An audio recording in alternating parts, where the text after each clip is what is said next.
Another reason why I like to track the keywords here is that sometimes I discover that my app is not ranking for them.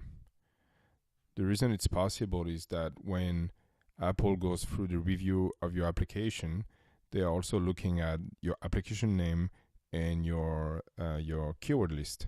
And what's happening is that sometimes you could get rejected just for those if they think that you're using a brand name, or if they think that you're using keywords that are kind of not matching your application. They could reject the application and tell you.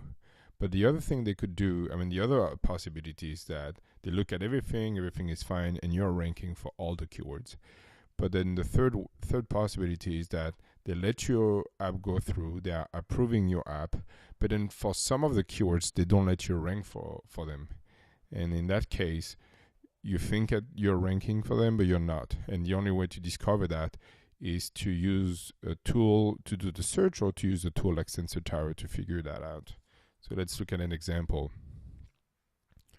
So here I'm going to add yoga videos, and in that case, this is not my application. So the reason you're going to see that this app doesn't rank for it, it's not because it got rejected for it, it's because it's probably didn't use that as a keyword.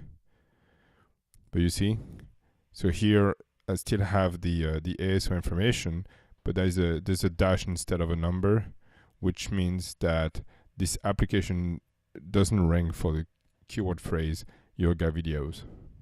So that's a good practice to do, is that your app just launched, then you go back and then you look at all the keywords, and then you see whether you're ranking high or not.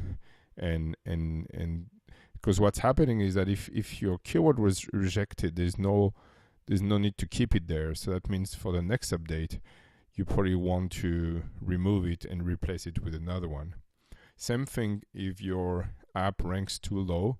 Like here, it's one of the top apps, so all those terms, the application ranks pretty high in the top 10. But if you see that for a keyword or a keyword phrase, your application ranks like 50 or 60, there's no point to keep this keyword. So in that case, you probably want to remove it from the list. But when you do that, make sure also that you're playing with the phrases, because sometimes you could, in this case, not rank well for yoga workouts, but maybe you rank very well for yoga workouts for beginners, for example. And if you remove workouts, then you're not going to rank for the longer phrase.